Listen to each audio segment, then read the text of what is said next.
fi taqrir masailil i'tiqad, satu kitab yang besar.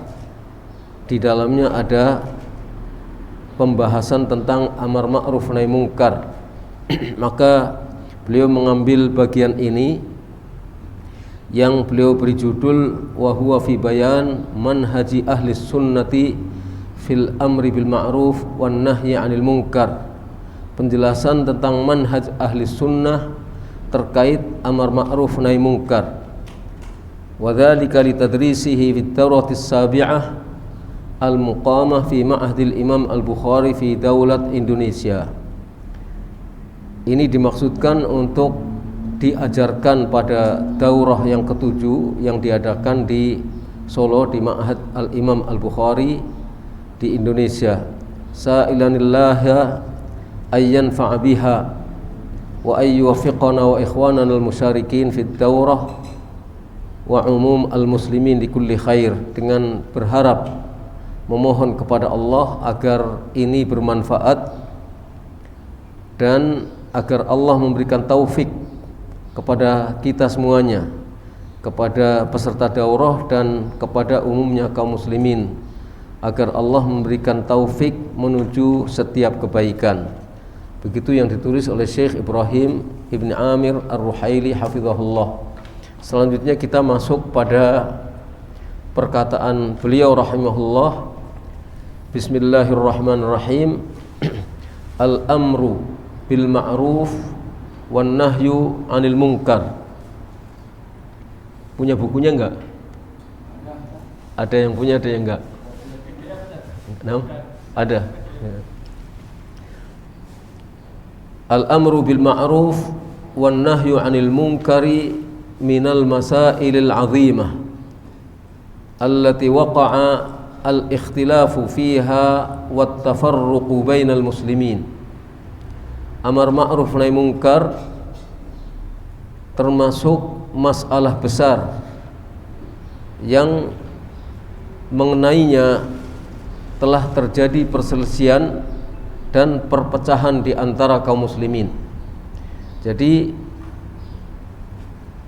masalah-masalah besar yang ada dalam Islam, termasuk di dalamnya amar ma'ruf nahi munkar, itu terjadi perselisihan dan bahkan perpecahan di antara kaum muslimin. Beda-beda pandangan kaum muslimin tentang masalah-masalah besar ini, itu akhirnya mereka berselisih dan berpecah belah. Wa tarattaba 'alal mukhalafati fiha minal bid'i wadh-dhalali wadh-dhulmi wal baghi ma la yuhsihi illallah. Akibat dari adanya perselisihan tentang masalah-masalah besar ini, termasuk di dalamnya tentang amar ma'ruf nahi munkar, akibatnya timbul bid'ah, kesesatan dan kezaliman serta sikap melampaui batas yang jumlahnya sangat banyak. Tidak ada yang tahu seberapa besar dan jumlahnya kecuali Allah Subhanahu wa taala. Termasuk di dalamnya amar ma'ruf nahi munkar. Karena masing-masing kelompok di antara kaum muslimin punya pandangannya tentang amar ma'ruf nahi munkar. Ada Mu'tazilah, ada Khawarij, ada yang lain-lain, dan ada di antara kaum muslimin yang mungkin memandang bahwa amar ma'ruf nahi munkar tidak perlu dilakukan. Ada yang ekstrim, ada yang hulu, seperti Khawarij dan Mu'tazilah. Mu'tazilah berpandangan bahwa amar ma'ruf nahi munkar itu adalah dibolehkannya orang melakukan pembangkangan terhadap kekuasaan yang sah apabila dipandang melakukan kezaliman. begitu juga Khawarij. Bahkan Khawarij bisa melakukan pembangkangan dengan pedang.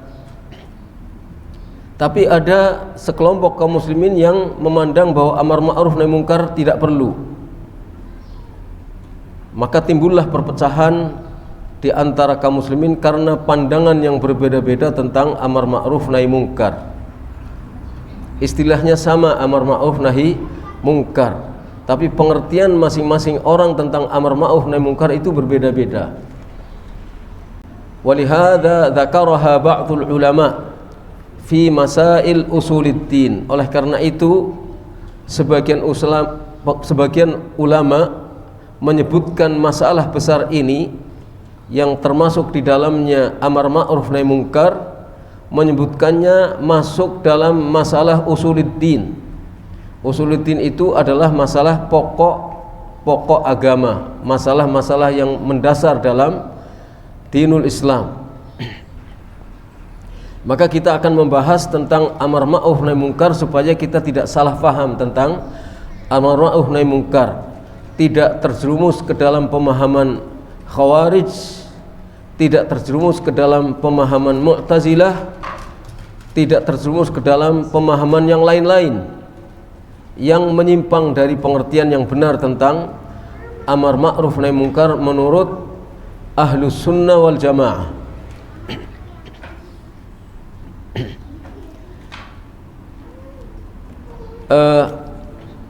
Ketika kita membahas satu permasalahan di antara masalah-masalah syar'i,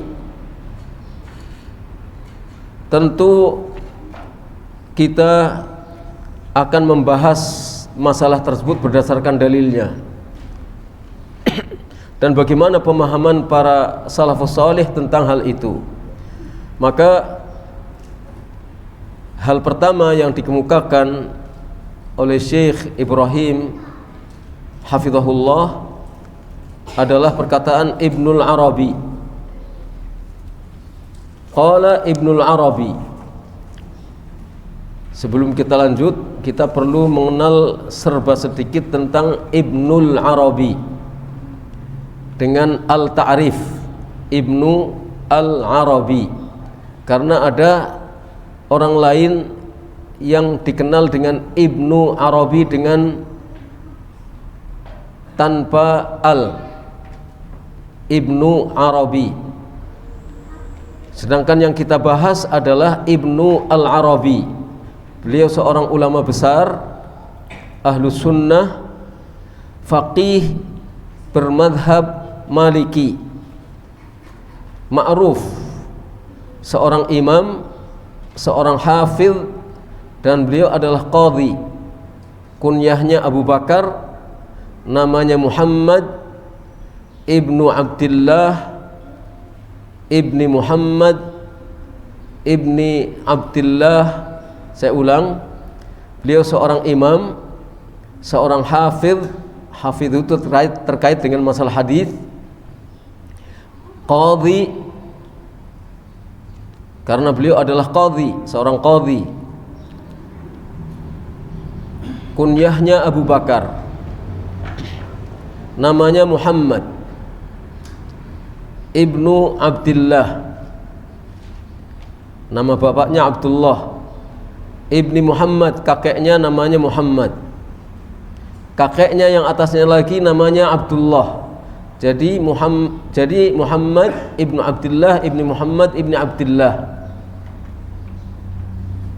Ibnu al-Arabi dikenal sebagai Ibnu al-Arabi, al-Andalusi, al-Ishbili, al-Maliki. Beliau seorang ulama yang punya karya ilmiah yang banyak. Wafat pada tahun 543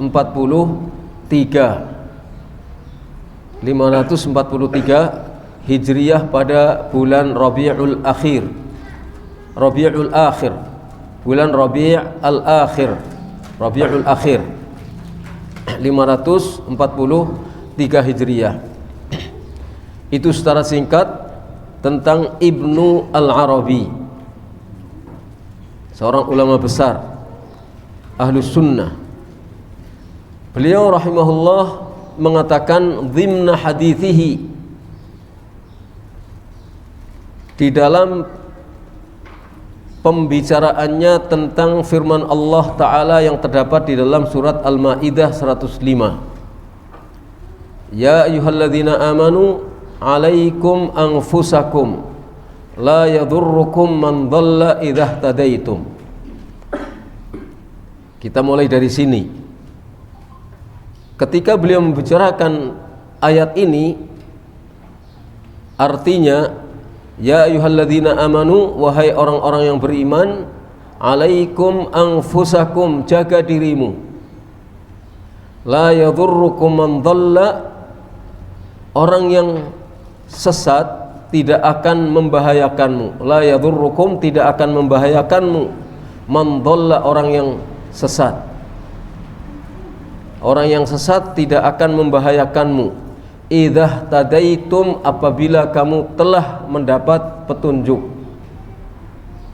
Kalau kamu telah mendapatkan petunjuk, kata Allah, orang yang sesat itu tidak akan membahayakanmu. Karena itu jaga dirimu, wahai orang yang beriman.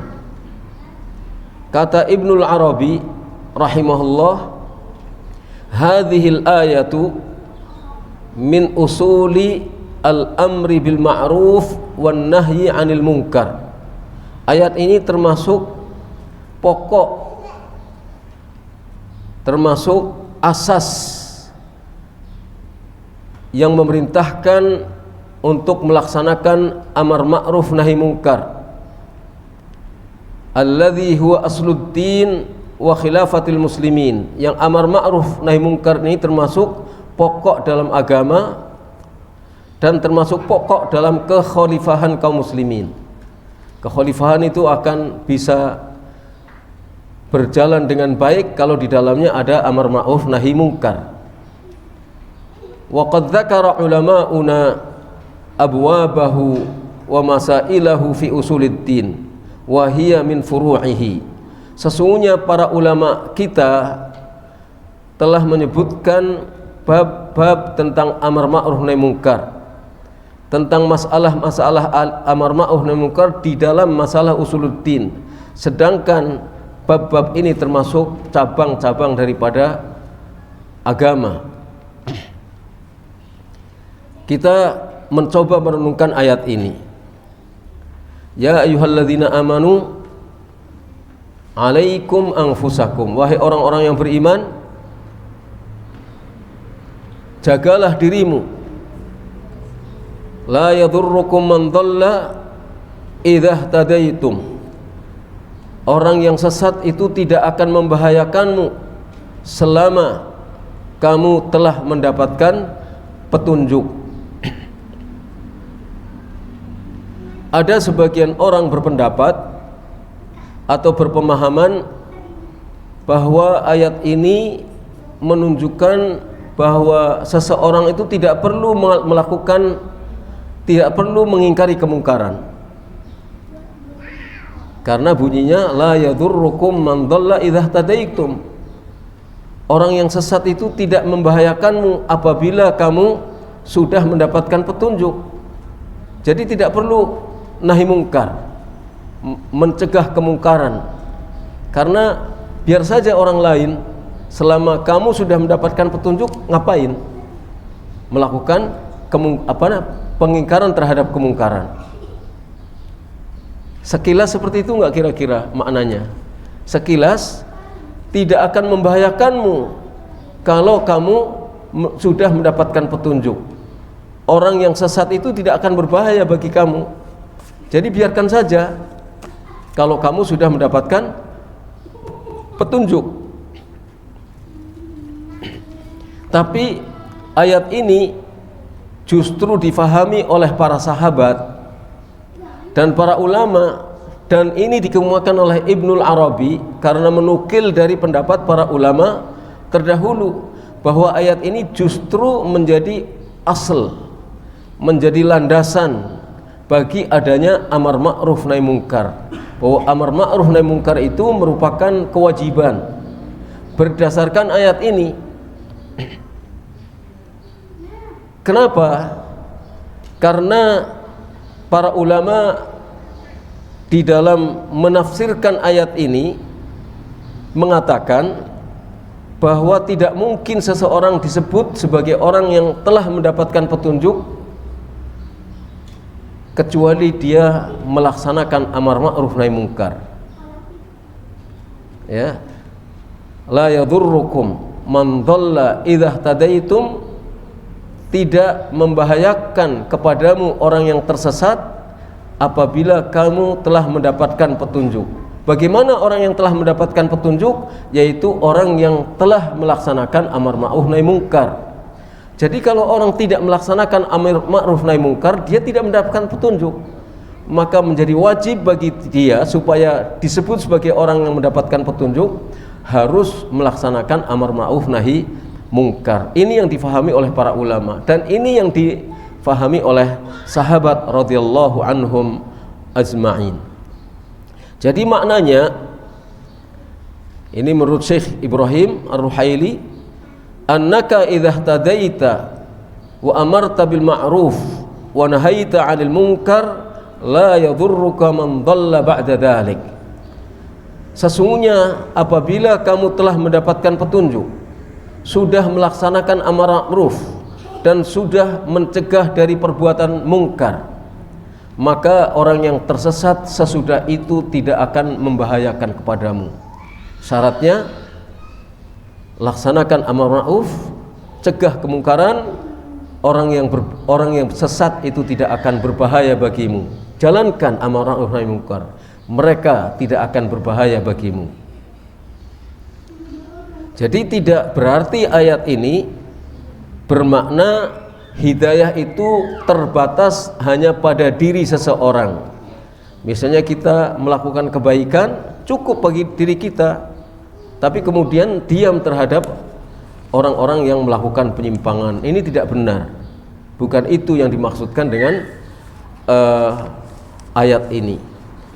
Jadi justru ayat ini menunjukkan sebagai asal, sebagai landasan utama bagi kewajiban melaksanakan amar ma'ruf dan nahi mungkar. Ayat apa? Surat Al-Maidah ayat 105. Ya ayyuhalladzina amanu alaikum anfusakum la yadhurrukum man dhalla idza tadaitum. Kira-kira menghafalnya enggak berat ya? Cuma satu ayat, sepenggal ayat. Sepenggal ayat. Ya ayyuhalladzina amanu la yadhurrukum alaikum anfusakum la yadhurrukum man dhalla idza tadaitum.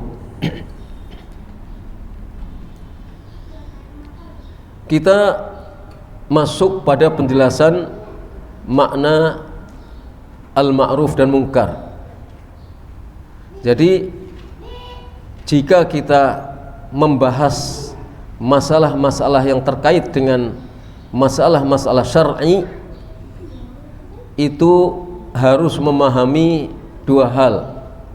Yang pertama, memahami hakikat syar'iyah. Yang kedua, memahami bagaimana disyariatkannya. Kita harus memahami hakikat syar'iyah dan bagaimana kita memahami bagaimana disyariatkannya, memahami bagaimana disyariatkannya.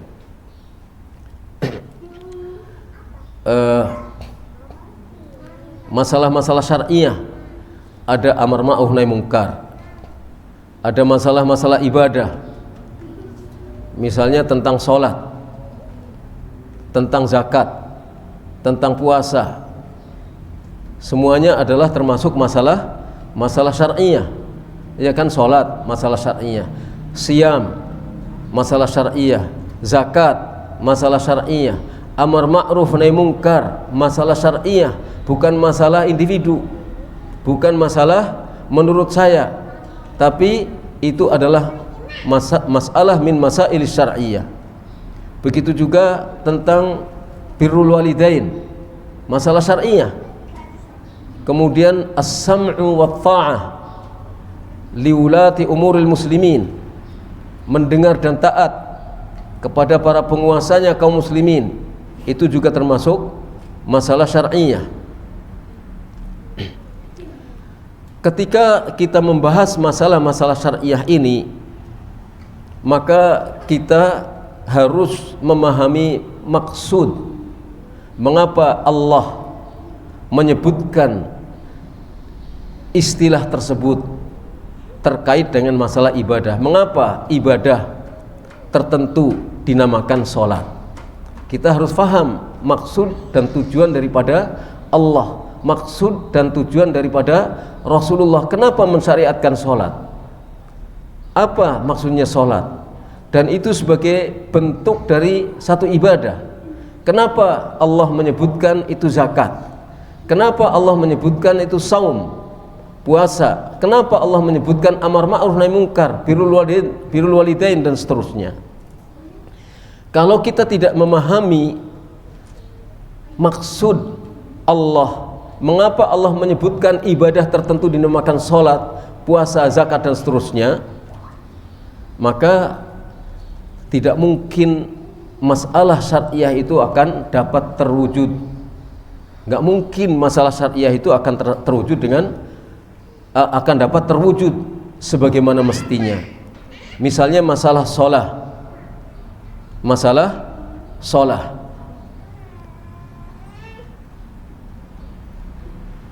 sholat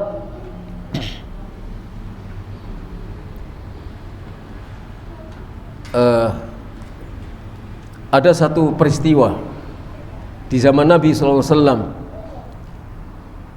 Ada seorang sahabat Nabi SAW melakukan sholat di hadapan Nabi SAW dalam hadis yang dikenal dengan istilah al-musi sholatuhu, orang yang sholatnya jelek, orang yang sholatnya rusak, disebut dengan hadis al-musi sholatuhu, hadis tentang orang yang rusak, orang yang jelek sholatnya. Ketika melihat sahabat tersebut menjalankan sholat dengan tidak benar, apa yang dikatakan oleh Rasulullah SAW? Apakah Rasulullah SAW bersabda, sholatuka batilah, sholatmu batil? Hei, sholatmu batil. Tidak begitu yang dikatakan oleh Rasulullah SAW, tapi beliau mengatakan, sholli fa innaka lam tusolli, sholatlah karena kamu belum sholat. Kenapa demikian? Di sini Nabi SAW menyatakan bahwa sholat itu tidak ada, bahwa sholat itu tidak dipakai, tidak dianggap, baik namanya maupun hukumnya. Nama sholatnya itu tidak terpakai, hukumnya juga tidak terpakai. Sehingga kata Rasulullah, sholli fa innaka lam tusolli, menafikan sebutan sholat. Itu bukan sholat, dan dengan demikian hukum sholatnya tidak sah, karena itu bukan sholat. Beda dengan ketika mengatakan sholatuka batilah, sholatmu batil, maka masih dianggap sebagai sholat, tapi sholat yang batil. Ini enggak, namanya tidak dianggap sholat dan hukumnya batil, tidak sah. Misalnya itu. Jadi kita harus memahami istilah sholat.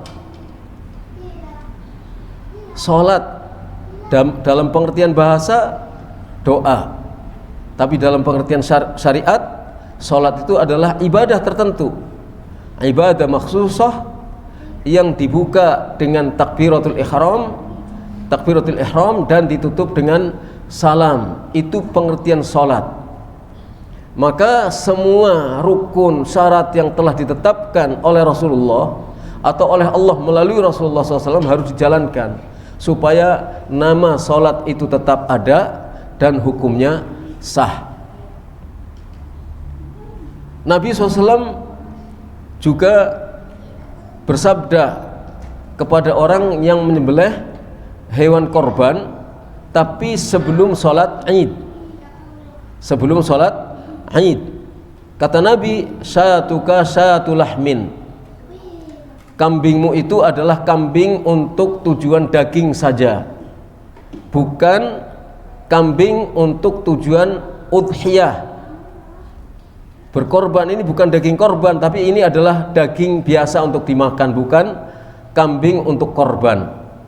Makanya dalam korban itu ketentuan hewannya harus tertentu, umurnya dan sifat-sifatnya itu dijelaskan dalam banyak hadis. Kenapa Nabi SAW mengatakan syatu lahmin, kambingmu itu adalah kambing untuk daging? Ya karena ada persyaratan korban yang tidak dipenuhi oleh orang tersebut. Jadi banyak di antara makna-makna syar'i yang sebagian orang berprasangka bahwa dia sudah menunaikannya, padahal belum. Ada pengertian-pengertian syar'i, apakah sholat, wudu, zakat, puasa, amar ma'ruf nahi mungkar, birrul walidain. Orang menyangka dia sudah melaksanakan, padahal belum. Kenapa? Karena dia tidak memahami maksud Allah dan maksud Rasulullah menetapkan ini sebagai ibadah. Makanya kita harus memahami hakikat syar'iyah, bahwa hakikat syar'iyah, maksud disyariatkannya kegiatan tersebut untuk apa dan bagaimana, kapan, seperti apa. Jadi banyak orang yang menyangka dia sudah menunaikan kewajiban-kewajibannya, ternyata dia belum. Dia menyangka sudah melaksanakan amar ma'ruf nahi mungkar, padahal bukan amar ma'ruf yang dilakukannya, bukan nahi mungkar yang dilakukannya. Dia menyangka bahwa dia sudah berwudu, padahal dia belum berwudu karena sikunya tidak basah atau karena mata kakinya tidak basah.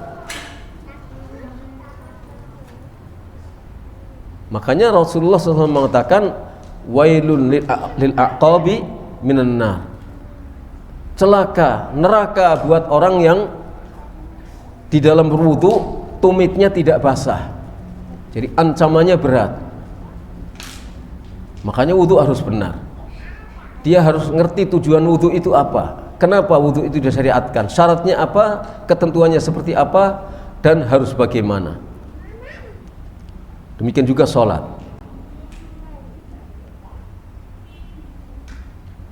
Jadi orang menyangka itu karena mereka tidak mengerti, karena orang tidak mengerti tentang hakikat peribadatan ini.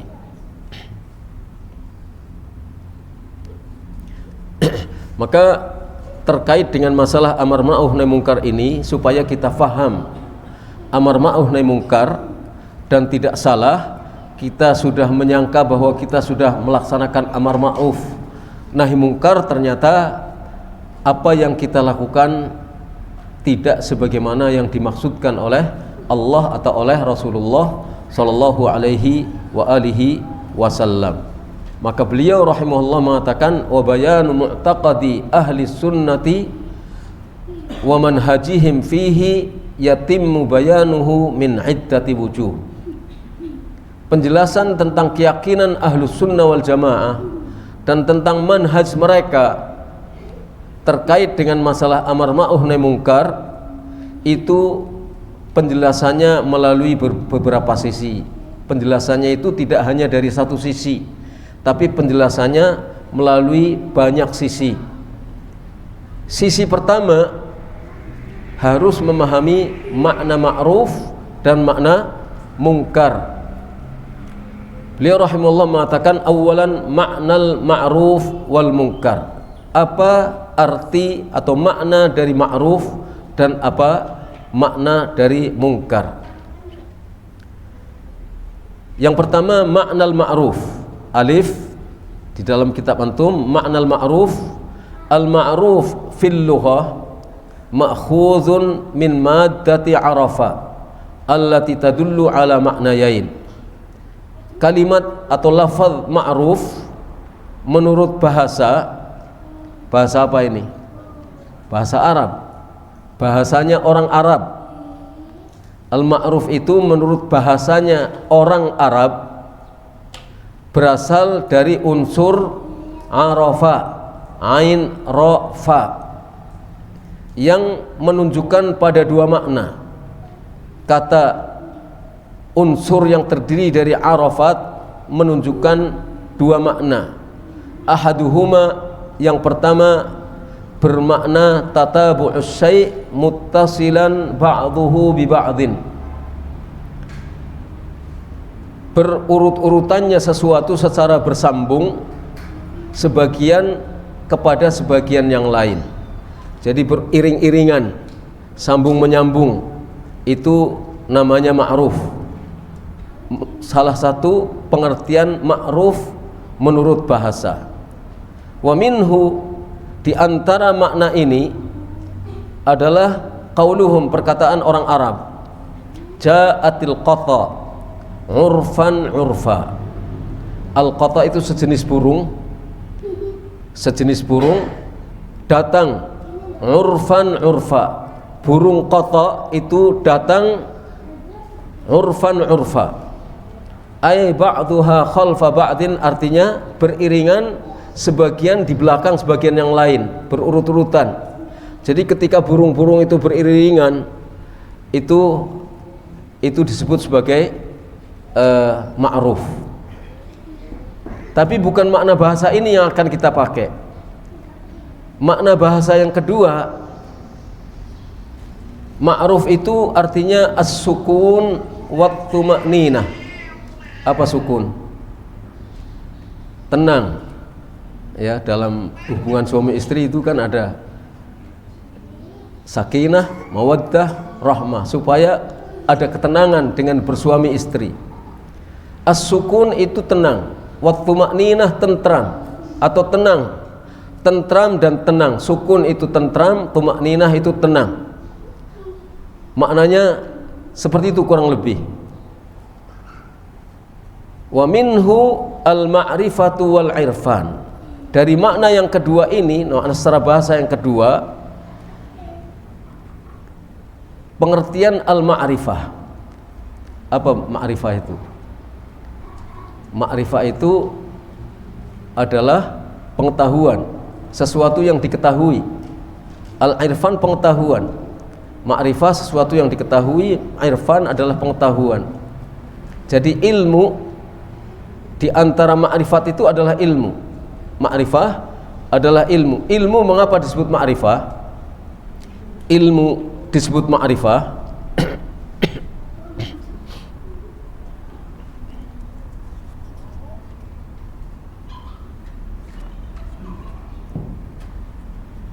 itu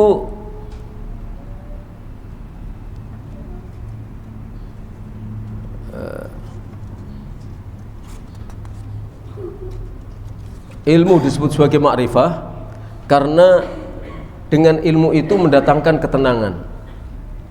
Jadi dengan faham, dengan mengerti, kita jadi tenang. Coba kalau kita tidak mengerti kan nggak tenang. Mau ke Surabaya, nggak tahu jalannya lewat mana, kesasar, belasuk, kita nggak tenang. Tapi begitu kita tahu arahnya, maka kita menjadi tenang. Jadi para hadirin yang dirahmati Allah Subhanahu wa taala, maka untuk memahami pengertian syar'i termasuk masalah amar ma'ruf nahi munkar, kita harus kembalikan kepada pengertian bahasa terlebih dahulu dan kepada pengertian syar'i. Mengapa harus dikembalikan kepada pengertian bahasa? Karena masalah-masalah syar'i ini istilahnya datang dengan bahasanya orang Arab. Maka kalau kita ingin memahami ma'ruf itu apa, ya kita harus kembali kepada bahasanya orang Arab. Ya kan begitu kan ya? Harus kembali kepada bahasanya orang Arab, bukan kembali kepada bahasanya orang Portugis, bukan kembali kepada bahasanya orang Jawa, bukan kembali kepada bahasanya orang Sunda atau orang Belanda, tapi kembali kepada pengertian yang difahami oleh orang Arab. Karena masalah-masalah syar'i itu datang dengan bahasa Arab. Al-Quran masalah syar'i itu ada dalam Al-Quran, dalam hadis. Sedangkan Al-Quran kata Allah, inna ja'alnahu Qur'anan Arabiyya la'allakum ta'qilun. Sesungguhnya kami telah jadikan Al-Quran itu sebagai Al-Quran yang berbahasa Arab, mengikuti bahasanya orang Arab. Agar kenapa? Agar kamu memahami. Dalam ayat lain, inna anzalnahu, sesungguhnya kami turunkan Al-Quran dalam bahasa Arab. Jadi Al-Quran itu datang, yang isi dari masalah-masalah syariah itu terangkum di dalam Al-Quran. Kemudian kadang-kadang Al-Quran itu rangkumannya sangat garis besar, diuraikan dan didetailkan di dalam hadis-hadis Nabi yang juga datang dengan bahasa Arab. Misalnya Allah juga berfirman, nazala bihi ruhul amin ala qalbika litakuna minal munzirin bilisanin arabiyyin mubin. Turun membawa Al-Quran itu ar-ruhul amin, malaikat Jibril. Malaikat Jibril turun dengan membawa Al-Quran ke dalam hatimu, hai Muhammad, supaya apa? Litakuna minal munzirin, supaya kamu menjadi salah satu di antara orang yang memberikan peringatan. Dengan apa memberikan peringatan? Bilisanin arabiyyin mubin, dengan bahasa Arab yang jelas. Jadi harus memahami istilah-istilah syar'i. Pertama kali kita kembalikan pengertiannya pada pengertian bahasanya orang Arab. Karena Allah berbicara kepada kita sekalian menggunakan bahasanya orang Arab. Cuma yang perlu kita fahami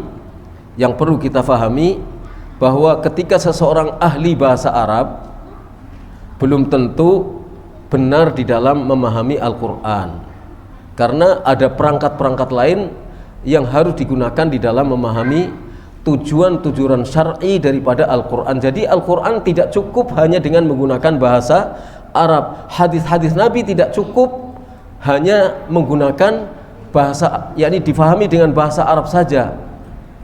Nahwu shorof saja tidak cukup, balaghah saja tidak cukup, ada perangkat-perangkat yang lain.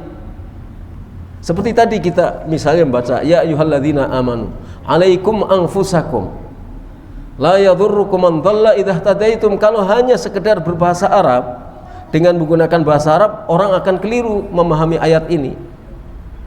Jadi yang penting kamu sudah mendapatkan petunjuk, sudah orang yang sesat tidak akan membahayakanmu meskipun tanpa amar ma'ruf nahi mungkar. Ini pemahaman yang keliru. Tidak seperti itu yang difahami oleh para sahabat radhiyallahu anhum. Maka ada ketentuan-ketentuan yang lain untuk memahami Al-Quran dan Sunnah. Tidak cukup hanya dengan menggunakan bahasa Arab, apalagi dengan bahasa Jawa. Sekedar pakai bahasa Jawa, sekedar pakai bahasa Indonesia, Al-Quran terjemahan, kemudian terjemahannya ditafsirkan dengan bahasa Indonesia. Jadi yang ditafsirkan bukan Al-Qurannya, tapi yang ditafsirkan adalah terjemahan dari Al-Quran. Kan bukan begitu. Nanti bahasa Indonesia terjemahan dari Al-Quran misalnya A. Oh, A ini menurut kamus maksudnya seperti ini. Menurut kamus KBBI misalnya, bahwa A ini maksudnya seperti, loh enggak. Harus kembali kepada pengertiannya orang-orang Arab, apa yang dimaksudkan dengan demikian.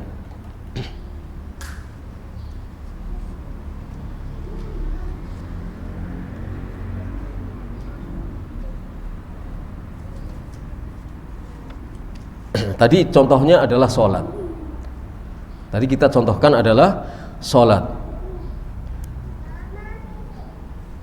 Ada kaitan antara pengertian bahasa dengan pengertian syar'i tentang sholat. Misalnya sholat itu secara bahasa artinya doa.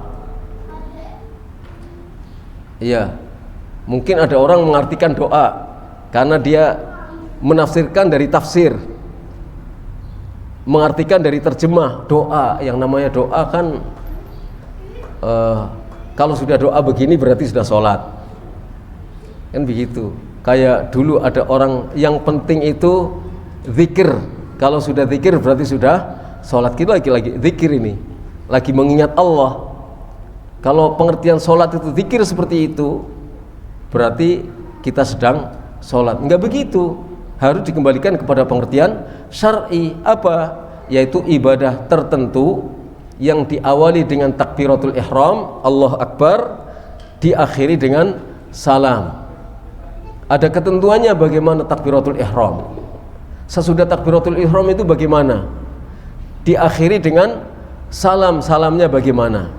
Salam ke kanan, ke kiri, apa yang dibaca. Kenapa pengertian syar'i tentang sholat itu seperti itu? Pasti ada hubungan dengan pengertian bahasa. Kalau pengertian bahasa tentang sholat itu adalah doa, maka seluruh apa yang ada di dalam sholat yang dibuka dengan takbiratul ihram, ditutup dengan salam, semuanya isinya doa. Semua isi sholat itu doa, karena sholat itu pengertiannya doa. Kemudian pengertian syar'inya adalah ibadah makhsusah, ibadah khusus tertentu yang diawali dengan takbiratul ihram, ditutup dengan salam. Maka semuanya itu berisi doa. Gerakannya itu doa, baik doa ibadah maupun doa masalah. Doa kan ada dua ya, kita pernah membahas masalah ini bahwa doa itu pengertiannya ada dua makna, doa masalah, doa minta, dan doa ibadah. Di luar minta, doa yang isinya di luar minta, gerakan kita ini doa, karena itu ibadah. Rukuk, sujud kita, sebelum kita membaca apa-apa, menggerakkan badan kita berdiri, itu sudah merupakan doa. Jadi berbeda antara ketika seseorang berdiri di dalam masjid sholat dengan berdiri di pasar, itu beda pengertiannya. Ini ibadah tertentu yang di pasar bisa menjadi ibadah karena niatnya adalah untuk cari nafkah, berdirinya untuk cari nafkah di pasar. Berdiri berjam-jam tahan di pasar untuk melayani pembeli misalnya, itu ibadah, tapi bukan ibadah makhsusah, bukan ibadah tertentu. Tapi kalau berdiri dalam sholat itu adalah ibadah tertentu. Berdirinya harus menghadap kiblat. Kalau di pasar kan berdirinya boleh menghadap kemana-mana, terserah, tapi menghadapi para pembelinya. Itu jadi ada doa ibadah, ada doa masalah, doa minta, dan doa ibadah. Sholat itu isinya semuanya adalah itu. Contoh yang lain itu, kita belum membahas ke masalah amar ma'ruf nahi mungkar. Tadi sudah kita bahas sedikit tentang pengertian ma'ruf menurut bahasa.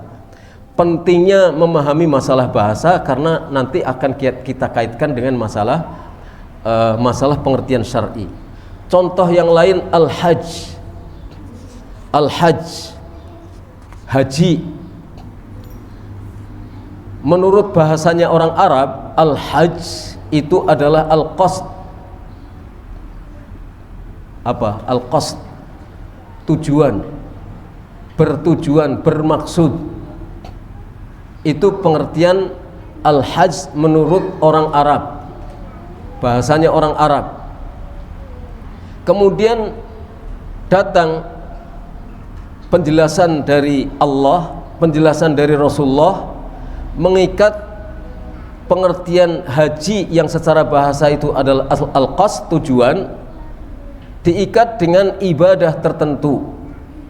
Ibadah tertentu dilaksanakan di tempat tertentu pada waktu tertentu. Kalau kita bisa memahami haji secara syar'i, pengertian syar'i yang dijelaskan oleh Rasulullah, dijelaskan oleh Allah dalam Al-Quran ataupun melalui lisan Rasulullah SAW, kita jadi faham. Gak bisa waktu haji diganti dengan waktu yang lain. Tempat haji tidak bisa diganti di tempat yang lain. Di Indonesia misalnya, atau di gunung, atau misalnya di lautan, gak bisa. Harus di tawafnya di Ka'bah, Ka'bah yang benar, yang sesungguhnya. bukan di sekitar pohon, bukan di sekitar batu. Di Ka'bah yang benar. Ka'bah adanya di Mekah. Kemudian ada sa'i antara Safa dan Marwah. Kemudian wukuf di Arafah, batas-batas tanah Arafah yang boleh digunakan untuk wukuf itu sudah jelas. Para ulama banyak menjelaskan tentang itu, dan seterusnya dan seterusnya. Waktunya tertentu, cara-caranya tertentu, di tempat tertentu, tidak bisa digantikan dengan tempat yang lain. Kalau orang berhaji tidak seperti itu, ya namanya bukan haji. Istilah hajinya sudah salah, kemudian tidak sah. Dia bertujuan ke suatu tempat, tapi bukan tempat-tempat yang di situ dibolehkan atau ditetapkan sebagai tempat untuk ibadah haji. Waktunya juga tidak sama. Maka itu kehilangan nama dan kehilangan keabsahan dari hukum haji tersebut. Zakat misalnya, menurut bahasa zakat itu adalah an-nama wa ziyadah, tumbuh dan berkembang. Zakat itu menurut bahasanya orang Arab artinya adalah an-nama wa ziyadah, tumbuh dan berkembang. Jadi ketika orang mengeluarkan zakatnya, sesungguhnya uangnya berkembang di sisi Allah Subhanahu wa taala. Uangnya tumbuh dan berkembang di sisi Allah. Apa yang dianggap oleh banyak orang bahwa uang itu berkembang tapi tidak sesuai dengan ketentuan-ketentuan yang ada dalam zakat atau dalam sedekah atau dalam infak, riba misalnya. Riba itu kan berkembang, tapi itu la yarbu indallah, tidak akan berkembang di hadapan Allah Subhanahu wa taala. Kemudian zakat itu oleh Allah dan oleh Rasulullah SAW diikat pengertiannya. Pengertian bahasa kan pengertian umum. Pengertian bahasa itu adalah pengertian umum. Diikat pengertiannya dengan ibadah maliyah, ibadah yang terkait dengan harta, dikeluarkan dalam hal harta tertentu. Pengertiannya ibadah maliyah tukhraj min malin makhsus biqadrin makhsus bisifatin makhsusah. Ibadah yang bersifat harta dikeluarkan dari harta tertentu, bukan semua harta kan, dikeluarkan dari harta tertentu dengan ukuran tertentu.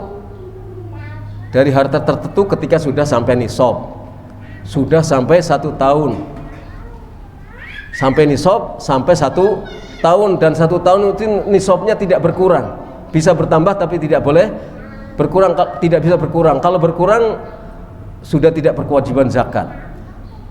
Memulai hitungnya lagi adalah ketika nisab itu tercapai lagi. Nanti setahun mulai dihitung dari nisab tercapai sampai 1 tahun tidak berkurang nisabnya, maka di tahun berikutnya dia berkewajiban untuk mengeluarkan zakat. Ada ketentuan yang lain, zakat panenan misalnya, atau zakat thimar, bukan fawakih. Maka jeruk, apel, semangka, walaupun dia menghasilkan panenan yang sekian ratus ton, tidak kena zakatnya dari panenan semangka itu. Tapi dia terkena zakat apanya? Zakat harta secara umum, bukan panenannya, tapi zakat harta secara umum, karena hartanya sudah melimpah, tapi tidak dikeluarkan pada saat panenan itu. Tapi korma, beras, karena dikiaskan kepada makanan pokok padi. Itu misalnya. Jadi dengan dikeluarkan dari harta tertentu. Kalau yang belum sampai nisab tidak terkena zakat. Biqadrin makhsus, dengan ukuran tertentu, ukurannya juga tertentu sudah, tidak boleh kurang. Bisifatin makhsusah, dengan sifat yang tertentu juga, itu zakat. Maka yang tidak memenuhi kriteria ini tidak disebut sebagai zakat. Mungkin infak, mungkin sedekah, tapi bukan zakat. Dia tetap masih mempunyai kewajiban zakat. Ketika seseorang sudah mengeluarkan zakatnya, tidak berarti dia tidak boleh berinfak, infak yang lain. Tidak berarti dia tidak boleh bersedekah. Dia tetap, karena kewajiban mengeluarkan harta benda bukan hanya zakat saja. Apalagi yang kita diwajibkan untuk mengeluarkan harta benda, memberikan nafkah. Nafkah untuk diri, nafkah untuk keluarga itu wajib hukumnya. Menafkahi orang yang menjadi tanggungan kita itu adalah kewajiban, meskipun bukan zakat. Kemudian ada infak yang mustahab, yang sunnah sifatnya, tidak wajib. Ada sedekah yang sifatnya sunnah dan tidak wajib. Jadi kalau orang sudah zakat, tidak berarti dia lalu tidak punya kewajiban mengeluarkan harta-harta yang wajib untuk dikeluarkan, atau tidak berarti dia tidak terkena sunnah mengeluarkan hartanya. Udah ya, itu misalnya zakat dan lain-lain sebagainya. Termasuk tadi amar ma'ruf nahi mungkar.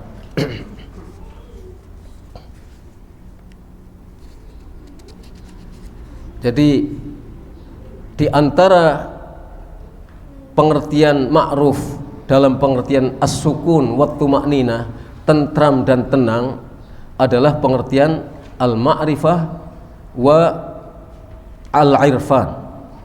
Al-irfan, ilmu pengetahuan, ma'ruf ay ma'rifah, sesuatu yang dimengerti. Kenapa? Karena dengan demikian hati menjadi tenang. Sukun, tumakninah, hatinya tentrem ketika tahu, oh tata caranya sholat seperti ini, tenang dia. Tidak tenang dalam taklid. Ini bener enggak sih sholatnya saya ini, wudhunya sudah sah atau tidak sih? Kalau dia berdasarkan ilmu, tahu tata caranya, wudhu kayak gini, sholat kayak gini, zakat kayak gini, mengeluarkan harta, sudah tenang.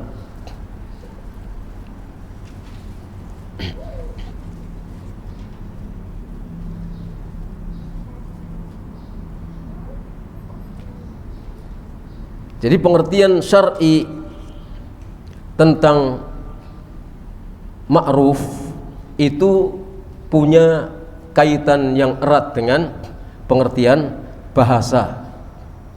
Punya pengertian yang erat dengan pengertian bahasa. Apa pengertian kita baca selanjutnya? Aktsani as-sukun wa tuma'ninah. Pengertian secara bahasa dari kata ma'ruf adalah as-sukun wa tuma'ninah, tenang dan tentram. Wa minhu, diantaranya adalah al-ma'rifah wal irfan, pengetahuan dan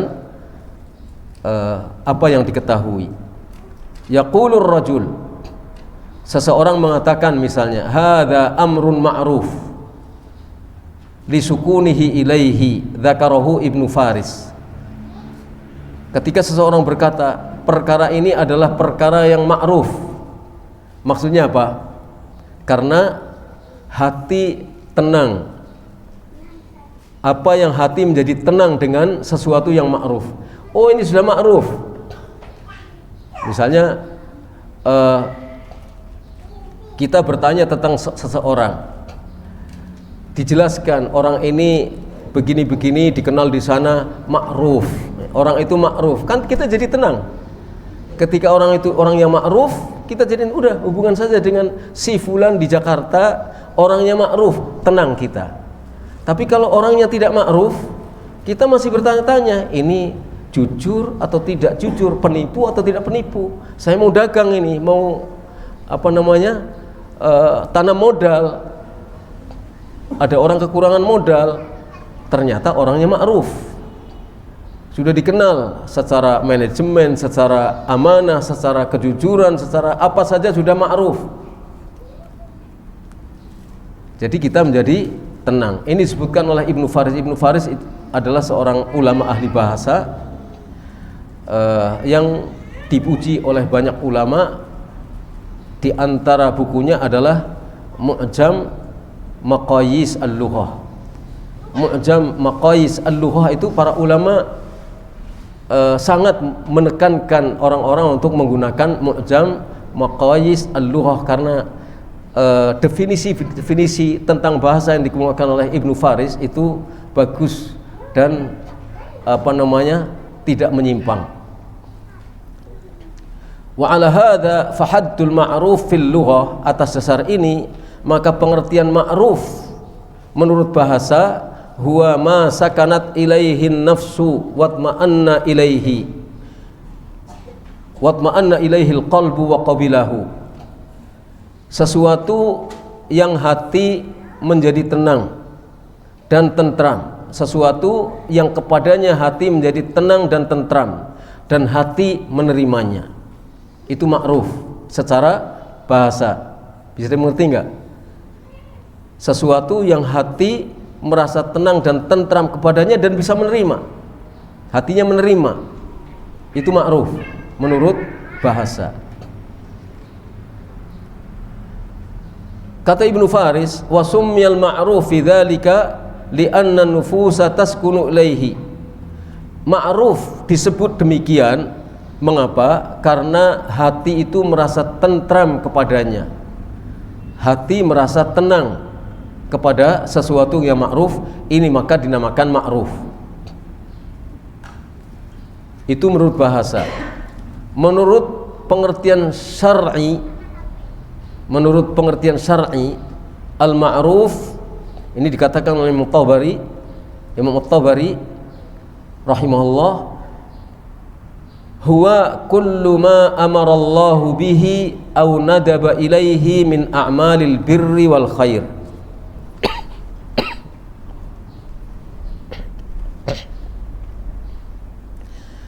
Ma'ruf menurut pengertian syar'i adalah setiap apa yang Allah perintahkan atau yang Allah sunnahkan berupa perbuatan-perbuatan bir dan perbuatan khair, perbuatan-perbuatan baik dan bajik, baik dan bajik, ya begitu. Kurang lebih maknanya begitu kalau kita Indonesiakan. Pokoknya baik dan bacik atau becik. Jadi segala apa yang Allah perintahkan, ma amarallahu bihi, ini menunjukkan perintah wajib. Segala apa yang Allah perintahkan perintah wajib, atau segala apa yang Allah perintahkan perintah sunnah, nadab sunnah, perintah sunnah, perintah anjuran, baik berupa a'malul bir wal khair, baik itu berupa perbuatan yang baik dan bajik, maka itu disebut ma'ruf. Itu disebut sebagai ma'ruf. Jadi apa itu? Ma'ruf yang kita diperintahkan untuk mengajak orang lain kepada ma'ruf ini secara syar'i adalah sesuatu yang diwajibkan oleh Allah dan sesuatu yang diperintahkan secara sunnah oleh Allah. Itu ma'ruf. Ngajak orang sholat wajib, itu adalah ma'ruf. Berarti kita memerintahkan orang untuk melakukan ma'ruf. Mengajak orang untuk jujur dalam berkata dan dalam berbuat, maka itu adalah ajakan untuk berbuat ma'ruf. La khaira fi katsirin min najwahum illa man amara bi sadaqatin aw ma'rufin aw islahin bainan nas. Terus kemudian apa? Wa man yaf'alu dzalika ibtigha'a mardatillah fasawfa nu'tihi ajran 'azima. Dalam surat An-Nisa ayat 114. Tidak ada baiknya, kata Allah, tidak ada baiknya fi katsirin min najwakum, di banyak bisik-bisik, di banyak omongan-omongan yang dikatakan oleh manusia. Tidak ada baiknya di banyak perkataan-perkataan, bisik-bisik yang dikemukakan oleh orang, kecuali 3. Yang baik itu 3. Illa man amara bi shadaqatin, kecuali yang menyuruh orang lain berbuat sedekah, au ma'ruf, atau menyuruh orang lain berbuat ma'ruf yang baik, baik itu wajib ataupun sunnah, au islah, atau mengajak memerintahkan orang lain untuk islah, mendamaikan hubungan di antara sesama kaum muslimin. Itu adalah sesuatu yang baik. Jadi semuanya bisik-bisik, omongan-omongan yang dibicarakan oleh orang berdua atau bertiga atau berempat, tidak ada yang baik kecuali 3 hal ini: nyuruh orang sedekah, nyuruh orang berbuat ma'ruf, nyuruh orang untuk islah, mengadakan hubungan damai. Ini belum dengan niatnya belum ikhlas, hanya sekedar ngomong, pokoknya ngajak-ngajak orang. Itu sudah merupakan kebaikan bagi orang yang menerima. Bagi orang yang ngajak-ngajak ini, dia tidak mendapatkan apa-apa karena dia niatnya tidak ikhlas. Tapi kalau dia niatnya ikhlas, maka kata Allah, "Wa may yaf'al dzalika ibtigha'a mardhatillah", orang yang melakukan hal itu tujuannya adalah untuk mencari ridha Allah, maka kata Allah, akan kami beri pahala yang besar. Fasawfa nu'tihi ajran azim, akan kami berikan kepadanya pahala yang besar. Ini ma'ruf. Ini ma'ruf. Jadi yang tengah ma'ruf itu adalah pengertian umum, yang 2 yang mengapit kata ma'ruf, yaitu nyuruh orang bersedekah dan nyuruh orang untuk islah, itu adalah bagian atau detail daripada sebagian pengertian ma'ruf.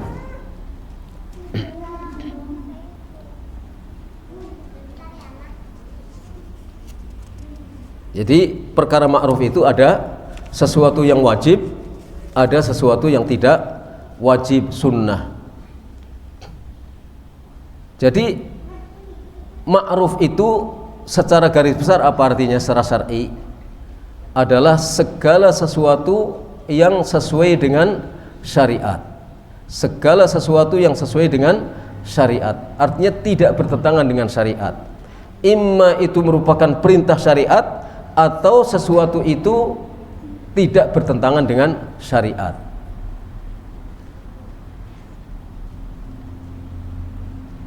Kata Imam Tabari rahimahullah, innama summiyat ta'atullah ma'rufan li'annahu mimma ya'rifuhu ahlul iman wa la yastankiruna fi'lahu. Kata Imam Tabari,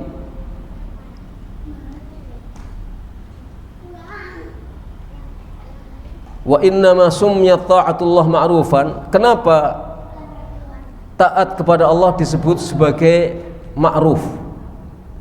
Apa sebabnya taat kepada Allah disebut ma'ruf?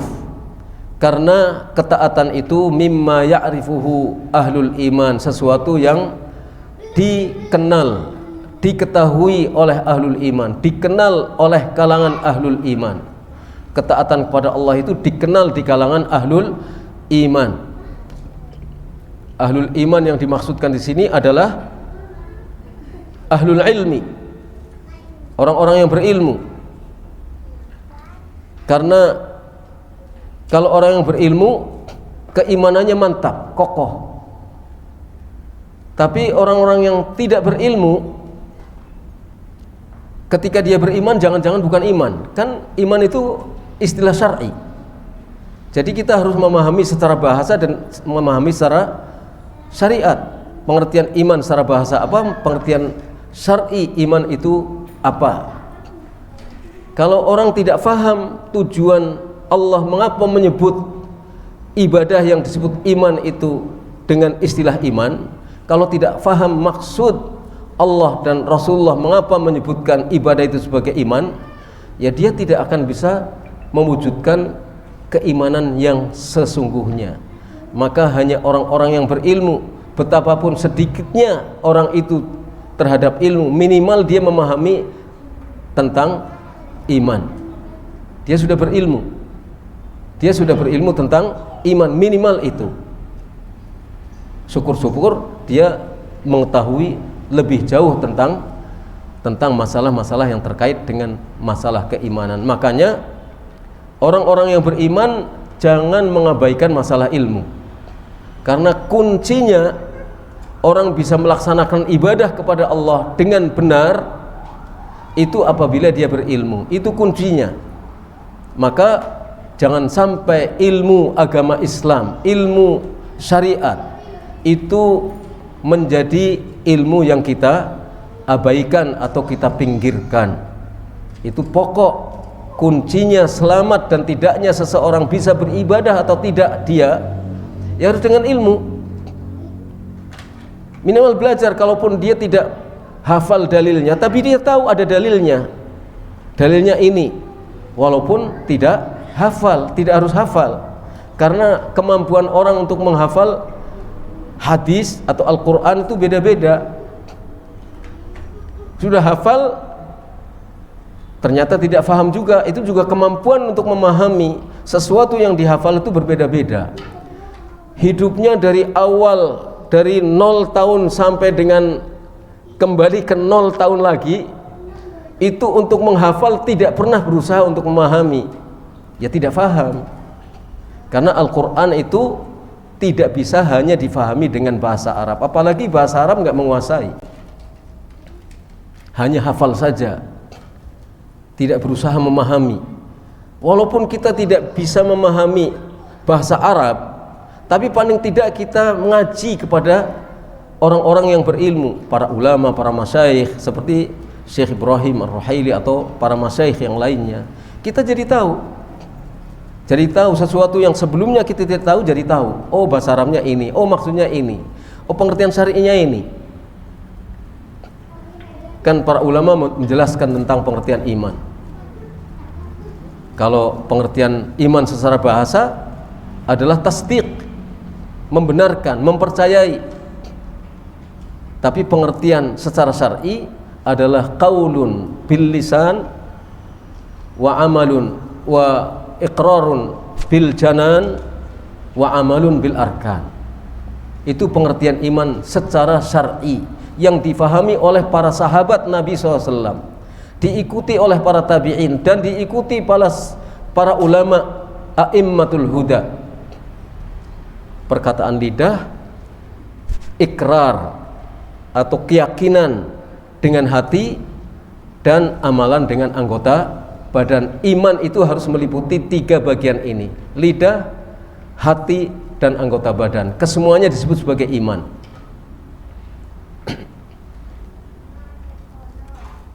Pembahasan kita bukan tentang iman, tentang amar ma'ruf, tapi ini contoh saja.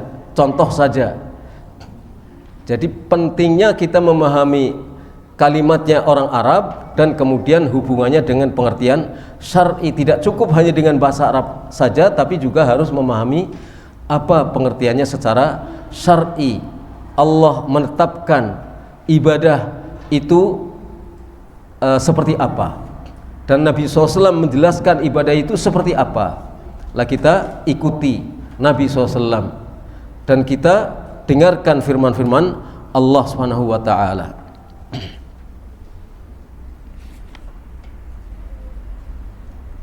Jadi pengertian ma'ruf secara syar'i adalah setiap apa yang Allah perintahkan, baik itu perintah wajib maupun perintah sunnah.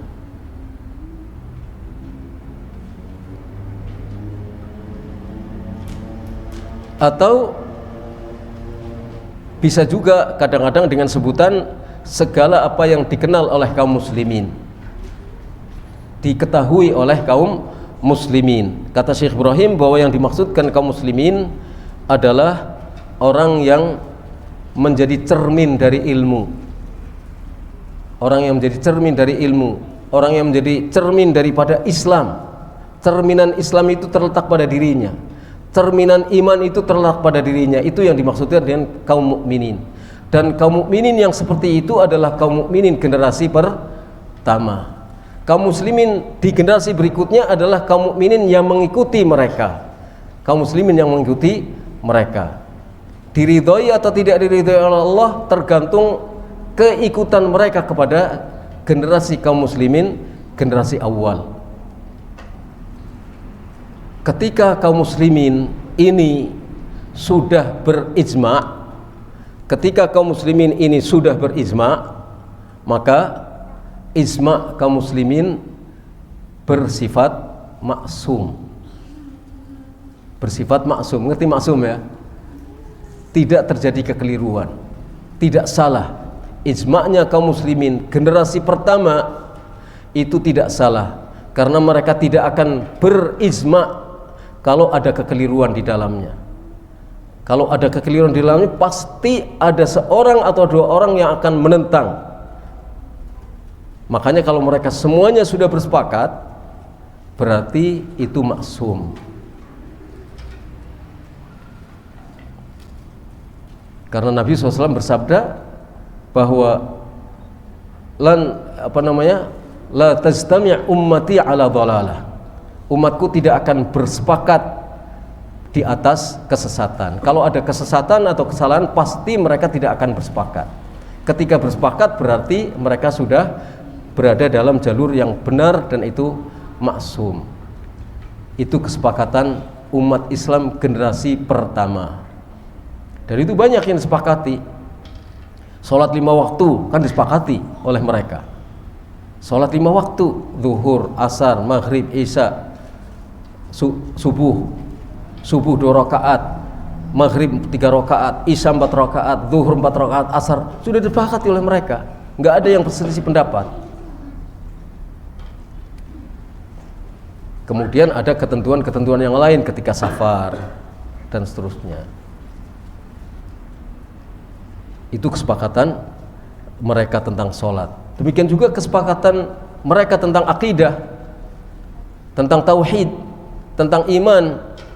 Nggak boleh orang yang datang di kemudian hari berselisih dengan kesepakatan para kaum muslimin generasi pertama. Nggak boleh. Kalau menyelisih kesepakatan para kaum muslimin generasi pertama, berarti menyimpang, tidak benar. Itu terkait dengan masalah akidah, itu terkait dengan masalah ibadah. Apa ada? Kalau misalnya ada generasi kaum muslimin sekarang itu mengatakan bahwa sholat 3 waktu, kan sesat. Bahwa sholat maghrib itu boleh 5 rakaat, kan sesat orang seperti itu. Keluar dari kesepakatan kaum muslimin generasi pertama.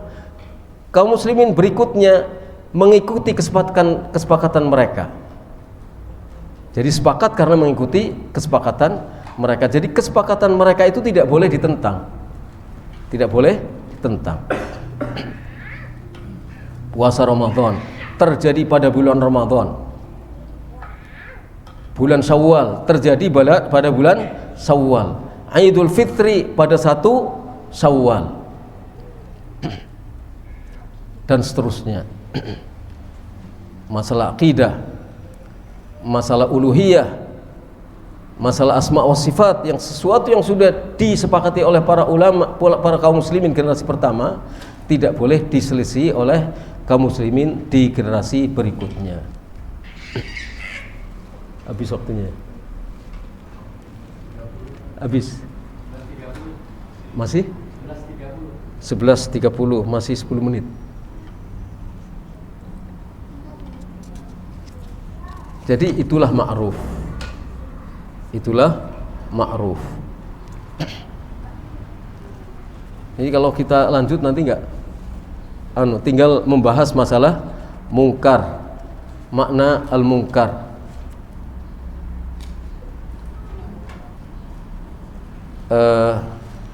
Untuk pertanyaan saja, tanya jawab. Apabila saya bisa menjawab, alhamdulillah. Kalau enggak, ya berarti enggak bisa.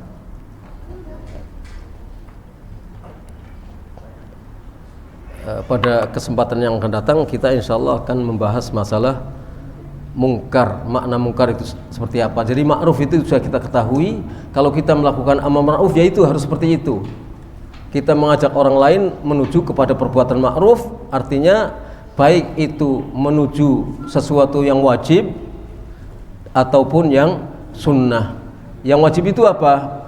Yang paling wajib adalah tauhid, kan begitu kan? Masalah yang paling wajib, perintah Allah yang paling pertama dan paling wajib adalah perintah bertauhid. Kemudian perintah-perintah berikutnya adalah perintah-perintah penyempurna tauhid, hak-hak tauhid, kewajiban-kewajiban tauhid, dan penyempurna-penyempurna tauhid. Itu perintah-perintah Allah yang lainnya. Kemudian ada yang sunnah. Yang sunnah itu pun merupakan penyempurna tauhid, supaya semakin sempurna tauhid kita yang wajib itu harus sempurna, didukung lagi dengan tauhid kita yang sunnah juga didukung dengan amalan-amalan ma'ruf yang sunnah. Mungkin itu. Selanjutnya kalau ada yang kurang jelas dipersilahkan. Kalau bisa saya jawab, kalau enggak ya tidak saya jawab. Fadhol.